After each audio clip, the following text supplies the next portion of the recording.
1958 ခုနှစ်မှာကဘာပေါ်မှာတောစာအရှိဆုံးပုဂ္ဂိုလ်တစ်ယောက်ဟာနိုင်ငံတစ်ခုကိုမဟုတ်ဘဲစစ်တပ်တစ်ခုကိုလည်းမဟုတ်ဘဲစာကလေးတွေကိုစစ်ကြင်ညာခဲ့ပါတယ်။အဲ့ဒီလောက်ရက်ကလူသားမျိုးနွယ်သမိုင်းမှာအဆိုးဝါးဆုံးငဲ့မွတ်ခေါင်းပါမှုကြီးတစ်ခုကိုဖြစ်ပွားစေခဲ့ပါတယ်။သူ့နာမည်ကတရုတ်ပြည်သူ့သမ္မတနိုင်ငံရဲ့ဥက္ကဋ္ဌမာအိုစီတုံးပါ။1958ခုနှစ်မှာသူဟာတရုတ်နိုင်ငံကိုနေချင်းညချင်းကိမီအင်အားကြီးနိုင်ငံဖြစ်အောင်ပြောင်းလဲပစ်ဖို့ရှေ့သို့မဟာခုံပြန်ကျော်လွှားမှုဆိုတဲ့စီမံကိန်းကိုစတင်ခဲ့ပါတယ်။ဒီစီမံကိန်းရဲ့အစိပ်အပိုင်းတစ်ခုကတော့ပိုးမွားတရိတ်ဆန်၄မျိုးတိုက်ဖြတ်ရေးဆိုတဲ့ Four Pass Campaign ဖြစ်ပါတယ်။မာအိုစီတုံးဟာကြွရင်ကောင်းချင်းနဲ့စာကလေးတွေကိုနိုင်ငံတော်ရဲ့ရန်သူတွေအဖြစ်သတ်မှတ်ခဲ့ပါတယ်။သူ့ရဲ့အကြောင်းပြချက်ကတော့စာကလေးတွေဟာကောက်ပဲထီနံတွေကိုစားတယ်။ကောက်ပဲထီနံဆိုတာအစားအစာဆိုတာအင်အားပဲလို့ယူဆခဲ့တာပါ။ဒါကြောင့်သူဟာတရုတ်နိုင်ငံသားတန်းပေါင်းများစွာကိုတွေ့သမျှစာကလေးတွေကိုတပ်ပစ်ဖို့အမိန့်ပေးခဲ့ပါတယ်။လူတွေဟာဘုံတွေအိုးခွက်ပကံတွေကိုမရနနာတိခတ်တဲ့အတွက်စာကလေးတွေဟာမြေပြင်ကိုမဆင်းနိုင်တော့ပဲပြန်တန်းရင်းနေတဲ့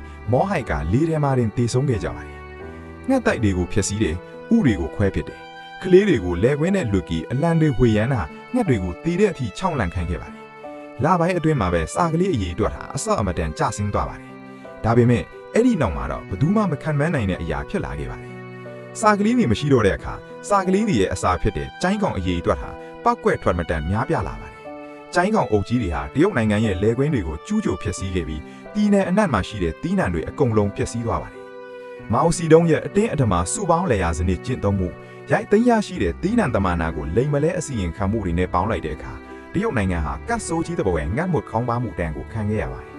1959ခုနှစ်နဲ့1960ခုနှစ်အကြားမှာလူပေါင်း15သန်းကနေ55သန်းအထိတေဆုံးခဲ့ရတယ်လို့သမိုင်းပညာရှင်တွေကခန့်မှန်းကြပါတယ်။ဒါဟာလူသားသမိုင်းမှာမှတ်တမ်းတင်ထားသမျှအသေးပြောက်အများဆုံးငတ်မွတ်ခေါင်းပါမှုပါပဲ။နောက်ဆုံးမှာတော့မာအိုစီကမ်ဟာစာကလေးကိုရန်သူစည်းရင်းတွေကနေပြန်ထုတ်ပြီးတန်းနဲ့အစားထိုးလိုက်ပါတယ်။ဒါပေမဲ့အချိန်နှောင်းသွားခဲ့ပါပြီ။မိမိကိုယ်တိုင်ကိုပါရမီရှင်တယောက်လိုအခိုင်အမာယုံကြည်နေတဲ့ခေါင်းဆောင်တယောက်ကြောင့်ဂေဟတစ်ခုလုံးပျက်စီးသွားခဲ့ရပြီးသူ့ရဲ့ပြည်သူတွေကတော့အသက်နဲ့ရင်းပြီးပေးဆက်ခဲ့ရကြပါတယ်